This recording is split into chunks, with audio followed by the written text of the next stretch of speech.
जेवढे जमतील तेवढे पैसे नक्की गुंतवा. मी आकाश गोंधळे यूट्यूब चॅनल बंद करेल जर तुमचे पैसे कुठं गेले तर. यूट्यूब चॅनल्स काय हे सगळं बंद करेल मित्रांनो. पुढच्या 1-1.5 वर्षात 2 वर्षात पुढचा जर तुमचे पैसे जे गुंतवले त्याला जर रिटर्न नाही मिळाले तर मी माझं चॅनल बंद करेल. माझे जे काही मी धंदा करतो फायनान्समधला सगळं बंद करेल. भारतीय बाजारामध्ये आज मोठ्या प्रमाणावर घसरण किंवा पडझड पाहण्यात आली आहे. आता भारतीय बाजारच फक्त पडतायत का तर याचं उत्तर नाही असं आहे. पहिलं तर जे काही अमेरिकेचे राष्ट्राध्यक्ष डोनाल्ड ट्रम्प आहेत त्यांनी टेरिफ लावलं आहे. याचा साधा सरळ अर्थ काय की ज्या काही गोष्टी अमेरिकेमध्ये अमेरिकन लोक आयात करत आहेत त्या वस्तूंवरती जास्त टॅक्स लावला तर त्या गोष्टी महाग होतील आणि जर त्या महाग झाल्या तर अमेरिकन लोक त्या वस्तू आपल्या घरातच बनवतील असं काहीसं डोनाल्ड ट्रम्प यांचं मत आहे.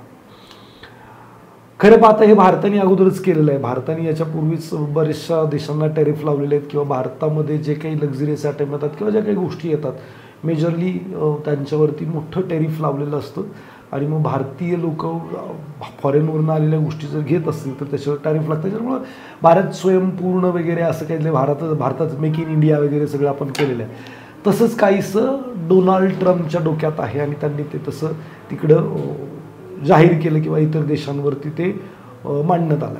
आता ओव्हरऑल याचा जो इफेक्ट आहे तो असा पडतो की अमेरिकन लोक पहिल्यापासूनच कसे आहेत की स्वतः काही बनवायचं नाही, त्यांची ती मानसिकताच नाही आहे किंवा दुसऱ्याला कामाला लावणं. इव्हन त्यांच्या देशामध्ये मॅक्सिमम लोक बाहेरनं येऊन काम करत आहेत. तर मला थोडंसं अवघड वाटतं की कितीही गोष्टी महाग केल्या तर त्याच्यामुळं काही फरक त्यांच्यावरती पडेल आणि ते काही स्वतः मॅन्युफॅक्चरिंग करतील आणि एका दिवसात मॅन्युफॅक्चरिंग युनिट उभा करणं किंवा काय करणं एवढं सोपी गोष्ट नसते. इवन मी भारताचा विचार करेल की चायना +1 आपण पॉलिसी म्हणतोय पण खरंच चायनाला टफ देणे एवढी टेक्नॉलॉजी किंवा एवढं ताकद भारतामध्ये आहे का की तेवढं आपण लगेच बनवू आणि एक्सपोर्ट करू किंवा भारतातच सगळं होईल. त्याचं साधं सोपं उत्तर आहे एक आत्ता लगेच तरी शक्य नाही. त्याचा फायदा होईल भारताला होईल बट पुढचे 10-15 वर्ष लागतील. आता बरेचसे माझे मित्र आहेत जे चायनावरनं वस्तू बनवून आणतात. साहेब ते एका ठिकाणी जर गेलात ना अख्खी कार बनवायची म्हटलं तर सगळ्याचं सगळं अंडर वन रूफ त्यांच्याकडे सगळं टेक्नॉलॉजी आहेत. इथं आपल्याला कार बनवायची म्हटलं तर 50 ठिकाणावरनं 50 गोष्टी जमा कराव्या लागतात. त्यांना चॅलेंज करणं त्यांच्या मॅन्युफॅक्चरिंगला चॅलेंज करणं एवढं सोपी गोष्ट नाही आहे. बरं जसं आता अमेरिकेने टॅरिफ लावला की बाबा आम्ही तुमच्या देशातून येणारे जो माल आहे त्याच्यावरती अमुक धमुक टॅक्स लावू. मग ते सुद्धा देश आहेत ते पण चिडले. मग आमच्या देशात सुद्धा अमेरिकेवरनं जो काही माल येईल त्याला पण आम्ही जास्त टॅक्स लावू असं म्हटले. म्हणजे आपण आत्तापर्यंत काय विचार करत होतो की सगळं जग एक बाजारपेठ आहे आणि प्रत्येकजण आपापला माल तिथं आणून विकत होतो. आता प्रत्येकजण काय विचार करतोय की नाही मी बाहेरून माल घेण्याऐवजी मी माझा घरातच माल बनवेल आणि माझ्या घरातच तो वापरला जाईल. मग मी जगाकडून विकत घेतला तर मग त्याला पैसे द्यावे लागतील असं बरंचसं काहीतरी विचार काही देश करत आहेत आणि मी त्याला व्यापार युद्ध असं पण म्हटलं जातं. आता याच्यामुळे होतं काय की अमेरिकेने जर असं काही केलं तर लगेच ते मॅन्युफॅक्चरिंग अमेरिकेला तयार होणं शक्य नाही आहे. मग काय होणार मग ही लोक महागातली गोष्ट विकत घेणार. महागातली गोष्ट विकत घेतल्यामुळं बट ऑब्वियस महागाई वाढणार. महागाई वाढल्यामुळं काय होतं फेड रिझर्व्हचे जे एक्सपेक्टेड रेट कट्स होते ते होणार नाही आणि अमेरिका कदाचित मंदीमध्ये जाईल. आणि अमेरिका जर मंदीमध्ये गेली तर बाकीच्या देशांवरती किंवा ग्लोबली हा इफेक्ट मंदीचा येऊ शकतो. अशी ही सगळी परिस्थिती आहे. अजून क्लिअरिटी फार काही चांगली नाही आहे पण हे 15-20 दिवस क्लिअरिटी यायला लागतील असं मला वाटतं. मार्केट कुठपर्यंत खाली जाईल तर मार्केट अजून थोडंफार खाली जाईल पण V-शेप रिकव्हरी मी एक्सपेक्टेड करतो. आता भारताला किती इफेक्ट होईल या सगळ्या गोष्टींचा तर साधं सोपं आहे. भारताला तसं पाहता विशेष काही इफेक्ट होईल असं मला वाटत नाही. जे काही आत्ता मार्केट पडतं आहे हे सेंटिमेंट पोटी पडतं आहे किंवा सगळीकडेच पॅनिक आहे बाबा तर आम्ही पण तुमच्याबरोबर खाली चाललो आहे असं ते काहीसं दिसत आहे. बाकी भारतामध्ये भारत ही काय म्हणता येईल की डोमेस्टिक ड्रिव्हन इकॉनॉमी आहे. म्हणजे आपण जे काही 100% आपलं जे काही GDP आहे त्यातलं 80% इंडियात जे काही प्रोडक्शन आहे तिथंच सेव्ह होतं. 20% जर बाहेर येतं त्यामध्ये पण IT आणि फार्मा हे सेक्टर मोठा रोल प्ले करतात. 12-15% रोल त्यांचा आहे. मग बाकीच्या इंडस्ट्रींना काय इफेक्ट येणार आहे? तर याचा इफेक्ट फार फार तर मी असं म्हणतो 20% आपली GDP बाहेरून येत आहे, तर त्यातले 12-15% फार्मा आणि IT हे करत आहे. तसंही अमेरिकेने फार्माला त्या आता टेरिफमध्ये घेतलेलं नाही आहे, म्हणजे ते 5-6% सुटलेले आहेत. म्हणजे 7-8% जो काही 10%चा पार्ट आहे ITचा, तो पार्ट त्याच्यामध्ये अडकलेला आहे असं मी म्हणेल. इफेक्ट झालाच, अमेरिकेत मंदी आली तरी या कंपन्यांना थोडंसं इफेक्ट येऊ शकतो, पण ते पण सर्व्हिस सेगमेंट आहे, म्हणजे त्यांना लगेच रिप्लेस करणं, ते घरीचीच कंपनी त्यांची ती सर्व्हिस देईल इतकंसं सोपं काम नाही, म्हणजे त्यांनाही विशेष इफेक्ट येईल असं नाही वाटत आहे. मग भारताला 5-6% जो काही इफेक्ट येणार आहे अदर सेगमेंटचा, तर मला नाही वाटत GDPला 0.5% जास्त काही इम्पॅक्ट होऊ शकेल.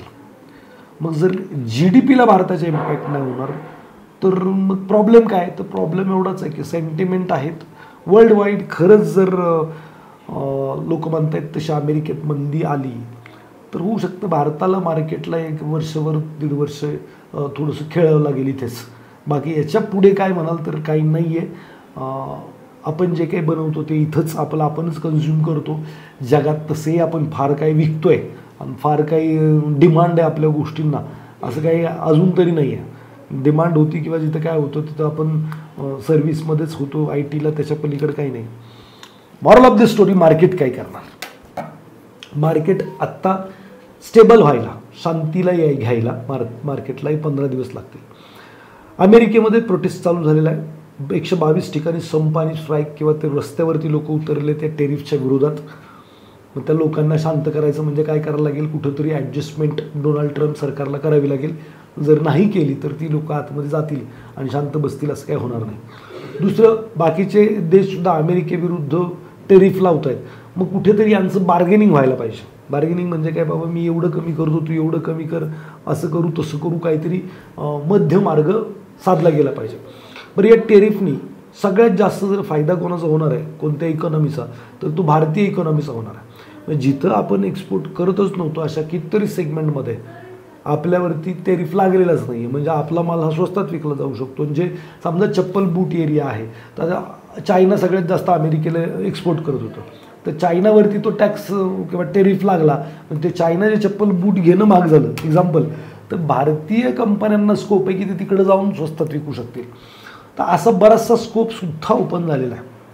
सो भारतीय कंपन्या, जिथं मी म्हणतो 5-6% जो इफेक्ट येईल, तो सुद्धा ज्या ज्या ठिकाणी भारतीय कंपन्या एक्सपोर्ट करत नव्हत्या तिथे त्यांनी जर एक्सपोर्ट वाढवला, ती क्वालिटी वाढवली, लगेच वाढायला लगेच होईल असं काही नाही, पण तो पण स्कोप निर्माण झालेला आहे. मला वाटतं भारताच्या दृष्टीनं, भारतीय इकॉनॉमीच्या दृष्टीनं हा फार काही मोठा इफेक्ट नाही आहे.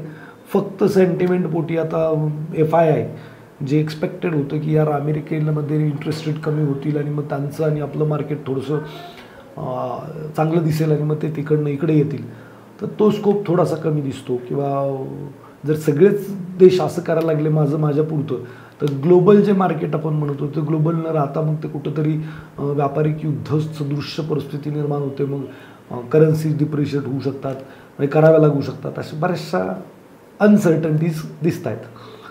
बरं, हे सगळं जे असतं ते पुन्हा एकदा मी म्हणेल की टेम्पररी असतं, हे काही परमनंट नसतं.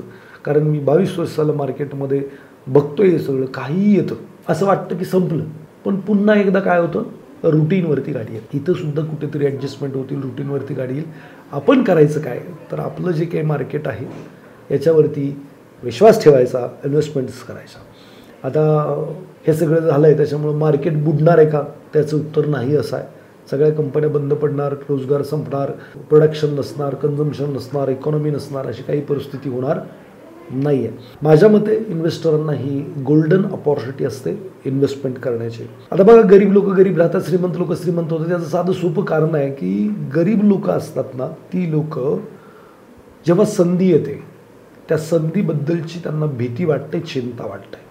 भीती वाटते काय होणार याची. ही जी मार्केट जी व्हॉलॅटिलिटी असते किंवा मार्केट पडतं, करोनाच्या काळात पण पडलं होतं, 2008चा जे सबस्क्राईब आपण म्हणतो त्याच्यामध्ये पण पडलं होतं. केतन पारेख होते, हर्षद मेहता होते, K2S होतं, खूप साऱ्या गोष्टी होत्या. तेव्हा पडलं, आणि तेव्हा जर तुम्ही पैसे मार्केटमध्ये लावले असते तर त्याचे कैक पट पैसे झाले असते. हे इतिहास आहे, आणि हा इतिहास नजरअंदाज करू नका. आता हे 15 दिवस क्रुशल आहेत. जेवढे जमतील तेवढे पैसे नक्की गुंतवा. मी आकाश गोंधळे यूट्यूब चॅनल बंद करेल जर तुमचे पैसे कुठं गेले तर. यूट्यूब चॅनल्स काय हे सगळं बंद करेल. मित्रांनो, पुढच्या 1-1.5 वर्षात 2 वर्षात इथून पुढच्या जर तुमचे पैसे म्हणजे जे गुंतवले त्याला जर रिटर्न नाही मिळाले तर मी माझं चॅनल बंद करेल. माझे जे काही मी धंदा करतो फायनान्समधलं सगळं बंद करेल. अजिबात असं काही होत नाही, काही टेन्शन घेऊ नका. हां, अमेरिकेत मंदी आली तर 1-2 वर्ष मार्केट इथं खेळणार आहे म्हणून मी 1-2 वर्ष म्हणतो आहे. नाहीतर ते पण V-शेप रिकव्हरी आल्याशिवाय राहणार नाही. भारताच्या मार्केटमध्ये जर आत्ता SIPचा फ्लो बघितला तर 26,000 करोड आहे आणि एक रिसर्च रिपोर्ट असं सांगतो की पुढच्या 3 वर्षात तो 50,000 करोड होईल आणि भारतीय इकॉनॉमी 2027पर्यंत 5 ट्रिलियनची होणार आहे. कुठं डोकं लावत बसला आहे? ठीक आहे ना, मार्केट थोडंसं कमी जास्त होईल आणि हे होणार आहे का तर 100% होणार आहे. भारतात एवढा तरुण कधीच नव्हता जेवढा आज आहे. भारताचं सरकार पण फार हुशार आहे, कॉर्पोरेट पण फार हुशार आहे. जेवढ्या बॅलन्स शीट क्लिअर 2008ला किंवा 2020ला नव्हत्या तेवढ्या बॅलन्स शीट क्लिअर आहेत. लोन नाही आहेत कॉर्पोरेट्सवरती, बँकाच्या बॅलन्स शीट क्लिअर आहेत, NPAs नाही आहेत आणि सगळ्यात बेस्ट तर बँकिंग करेल असं दिसतं. लिहून ठेवा माझं आजची डेटसुद्धा, काय जी बडबड करतो आहे. बघा, हा व्हिडिओ मित्रांना नातेवाईकांना शेअर करा. मला नाही माहीत किती तुम्हाला कळलं. मी प्रयत्न हा केला की टेक्निकल जास्त नाही बोलावं, थोडंसं मराठी भाषेत जे काही कळेल अशाच भाषेत बोलावं. मी तो प्रयत्न पण केला आहे. तुम्हाला बोर व्हिडिओ वाटू शकतो पण याच्यातनं जर मतितार्थ तुम्ही चांगला घेतलात तर मला वाटतं येणारा काळ हा फक्त तुमचा असेल. व्हिडिओ आवडला तर लाईक करा, इतरांना शेअर करा. कमेंट बॉक्समध्ये मला नक्की सांगा की तुम्ही इन्व्हेस्टमेंट वाढवणार आहात, काढणार आहात, काय करणार आहात. भेटूयात पुढच्या व्हिडिओमध्ये. धन्यवाद.